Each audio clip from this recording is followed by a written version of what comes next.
लोकसभा मतदारसंघामध्ये तिहेरी रंगत आहे आणि त्यामुळे प्रचंड चुरस बघायला मिळते। अपक्ष उमेदवार शांतिगिरी महाराजांनी शिवसेनेसमोर मोठं आव्हान उभं केलंय।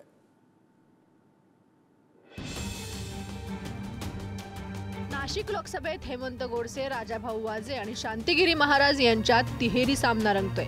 पण अपक्ष उमेदवार शांतिगिरी महाराजांमुळे महायुतीचं टेन्शन प्रचंड वाढलंय। त्यामुळे नाशिक दौऱ्यावर असताना पंतप्रधान नरेंद्र मोदींनी शांतिगिरी महाराजांना थेट भेटीचं निमंत्रण दिलं होतं।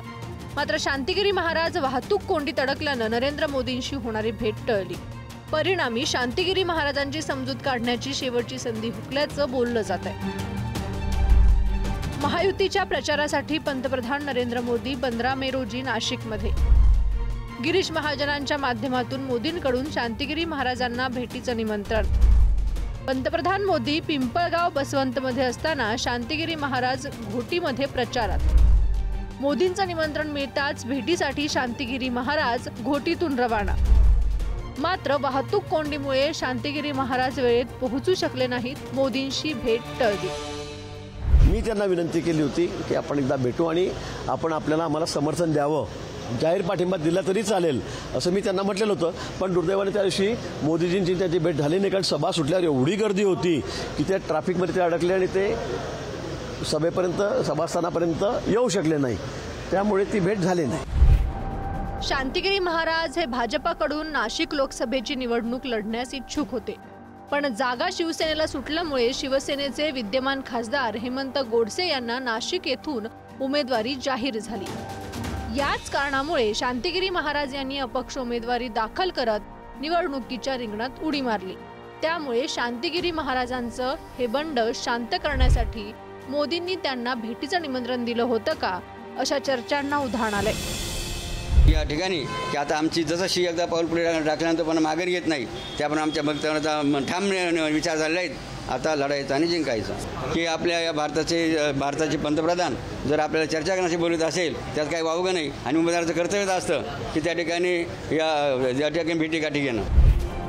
नाशिकमध्ये ठाकरेंची शिवसेना आणि शिंदेंच्या शिवसेनेची प्रतिष्ठा पणाला लागली आहे। हेमंत गोडसेंसाठी मुख्यमंत्री एकनाथ शिंदे स्वतः नाशिकच्या जागेवर विशेष लक्ष ठेवून आहेत। गेल्या 8 दिवसात त्यांनी 3दा नाशिकचा दौरा केला। गुरुवारी मुख्यमंत्र्यांनी जोरदार रोड शो करत आपलं बळ दाखवून दिलं। काम पूर्ण झालेत, अनेक प्रकल्प या ठिकाणी शेवटच्या टप्प्यामध्ये आहेत, पण येणाऱ्या काळामध्ये जो काही उर्वरित विकास आपल्या नाशिकचा करायचा आहे त्यासाठी आम्हाला दोघांना आणि आपल्या भांबरे साहेबांना या ठिकाणी निश्चित या ठिकाणी संधी द्याल अशीच अपेक्षा या ठिकाणी बाळगतो। ठाकरेंच्या शिवसेनेचे उमेदवार राजाभाऊ वाजे यांच्यासाठी स्वतः उद्धव ठाकरे आणि आदित्य ठाकरे मैदानात उतरले।